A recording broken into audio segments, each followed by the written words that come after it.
Assalamualaikum warahmatullahi wabarakatuh. Alhamdulillahirrabbilalamin. Wabihi nasta'inu ala umri dunya waddin. Wassalatu wassalamu ala asrafil anbiya'i wal mursalin Sayyidina wa maulana Muhammadin wa ala alihi wa sahbihi ajma'in, amma ba'du. Yang pertama, yang terhormat kepada Profesor Hadis Supratno selaku Rektor Universitas Hasyim Asy'ari. Yang terhormat Bapak Jasminto MPD selaku Dekan Fakultas Agama Islam Universitas Hasyim Asy'ari. Yang ketiga, yang terhormat kepada Ibu Dr. Khairatul Idawati selaku Kaprodi Pendidikan Agama Islam Pascasarjana Universitas Hasyim Asy'ari, beserta sekaligus yang menemukan pasti aksi literasi bersama Bapak Hanifuddin MAG yang saya hormati. Kemudian yang saya sayangi yakni kedua orang tua saya yang selalu mendukung saya dan selalu memberikan support kepada saya dan selalu mendoakan saya. Nah, di sini saya Siti Nur Habibah dari Prodi Pendidikan Agama Islam Pascasarjana Universitas Hasyim Asy'ari akan mempresentasikan peta imajinasi yang saya buat kali ini. Nah, kali ini di sini saya sudah membuat peta imajinasi yang berjudul Sunnah dan Bid'ah menurut Kiai Haji Hasyim Asy'ari. Nah, di sini sunnah dan bid'ah dibagi ada beberapa bagian. Yang pertama yakni ada menggali teori al-sunnah. Kemudian yang kedua ada meneladani as-sunnah. Yang ketiga ada meneladani bid'ah. Yang keempat ada menggali teori bid'ah. Kemudian ada meneladani aksi bid'ah. Nah, yang pertama yang akan saya jelaskan yakni di sini ada menggali teori bid'ah.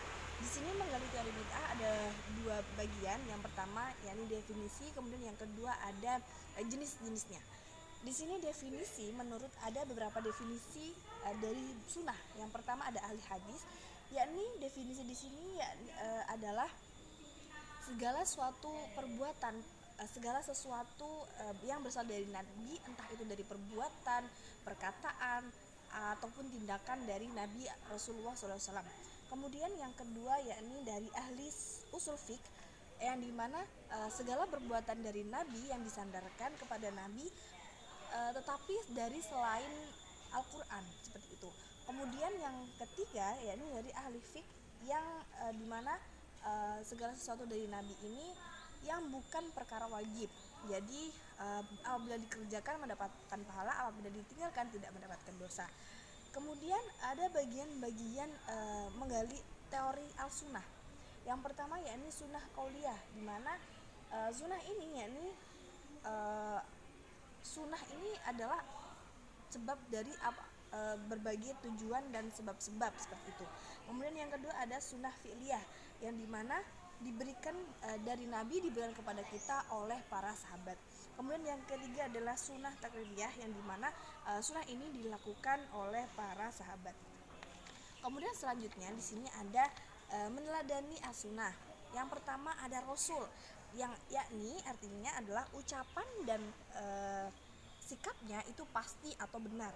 Kemudian yang kedua ada mufti, yang dimana pemahaman ada, berarti mufti ini adalah pemahaman teks-teks agama.